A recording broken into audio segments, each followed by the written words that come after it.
Breaking news this morning, U.S. President Donald Trump is threatening to impose a 100% tariff on all Canadian goods entering the United States. We're following breaking news on the tensions between Canada and the United States. U.S. President Donald Trump has abruptly reversed course on a new trade relationship. Keep the focus on protecting Canadians, protecting our communities, protecting our borders, protecting our way of life. Power rarely disappears overnight. It doesn't collapse with a single headline or dramatic announcement. Instead, it fades quietly, one decision at a time. Each move feels temporary, reasonable, even reversible, until one day the balance is gone and no one can point to the exact moment it changed. This story begins with a threat that sounded familiar in Washington: another tariff, another warning meant to show strength, but instead of forcing compliance, it triggered something far more serious. A redirection of trade, infrastructure, and influence so large that by the time it became visible, it was already impossible to undo. What followed was not loud retaliation. There were no emergency summits, no dramatic counter-tariffs, no public showdown. Instead, Canada responded in silence. And that silence reshaped nearly $780 billion in North American trade.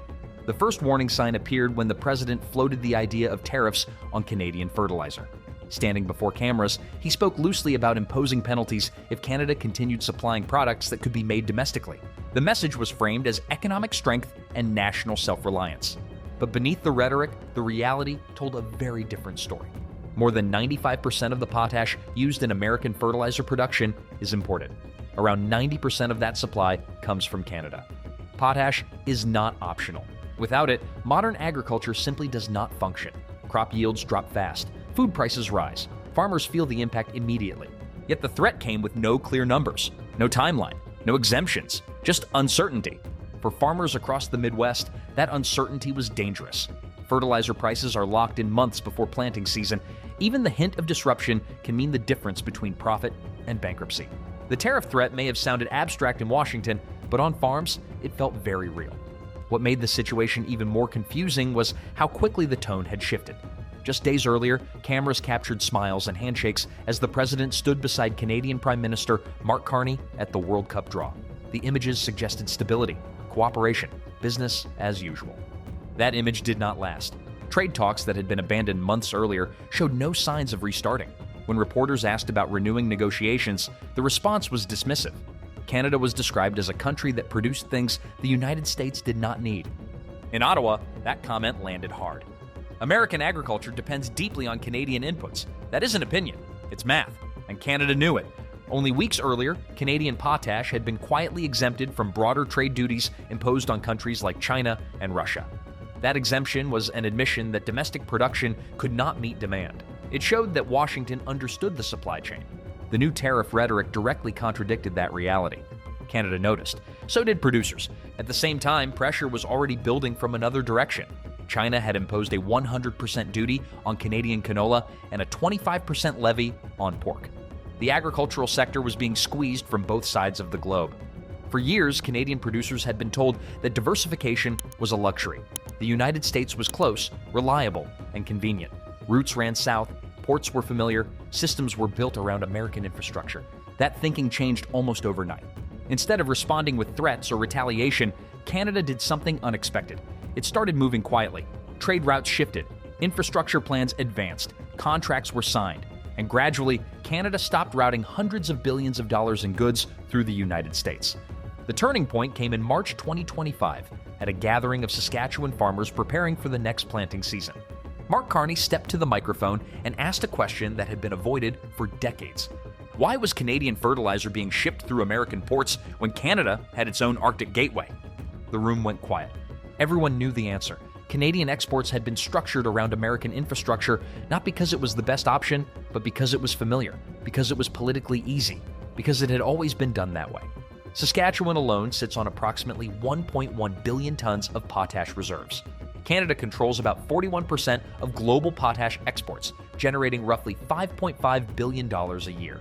Yet to reach European buyers, much of that potash traveled more than 2,000 kilometers south by rail into the United States.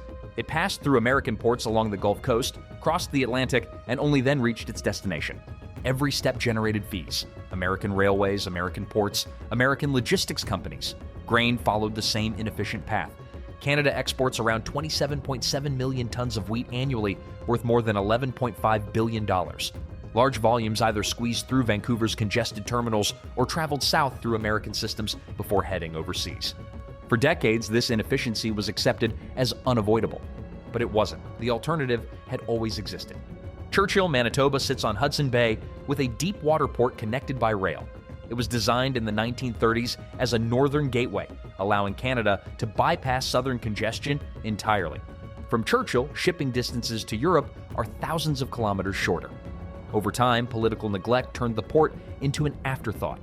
In 1997, the federal government sold the port and its rail line to a private American firm for $1. That single transaction symbolized how little strategic value policymakers believed it held. When flooding damaged the rail line in 2017, the owner walked away. Churchill went silent. The tariff threats changed everything.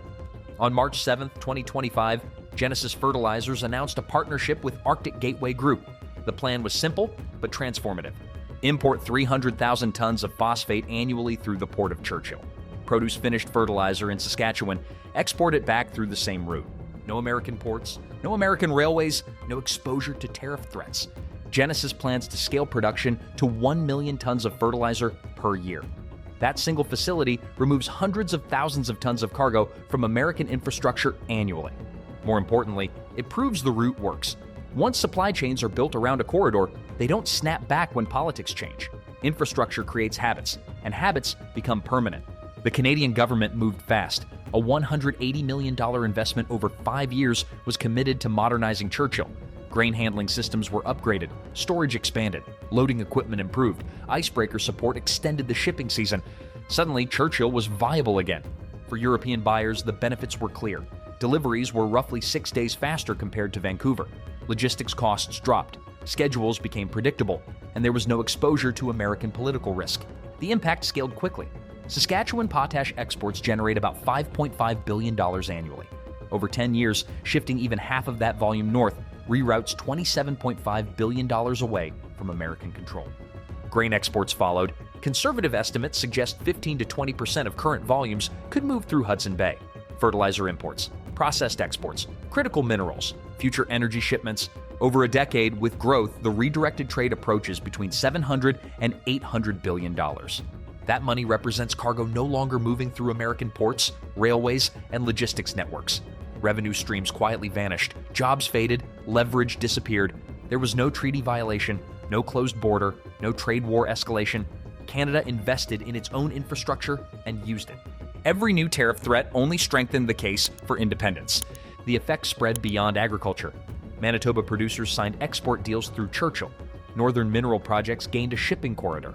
Alberta began evaluating the port as a future LNG outlet. British Columbia's congestion made diversification necessary. For Washington, the most unsettling part wasn't the money, it was the precedent. Churchill proved dependency was a choice, not a rule of nature. At the same time, another pressure point emerged. Immigration enforcement intensified across the United States. Images from cities like Minneapolis showed tense confrontations. Immigration lawyers reported a surge in calls from people looking for exits. Many asked about Canada. In 2025 alone, more than 34,000 asylum applications were filed in Canada, primarily from Haiti, the United States, and Venezuela. Advocacy groups warned conditions were deteriorating quickly. Trade routes, migration flows, infrastructure, power. They all shifted together. The goal had been pressure. The result was independence. Mark Carney asked one question: why rely on infrastructure that can be turned into a weapon? Canada answered with rail, steel, ports, and contracts that no election can undo. A tariff threat meant to assert dominance ended up reshaping $780 billion in trade. That is how power fades, quietly, permanently.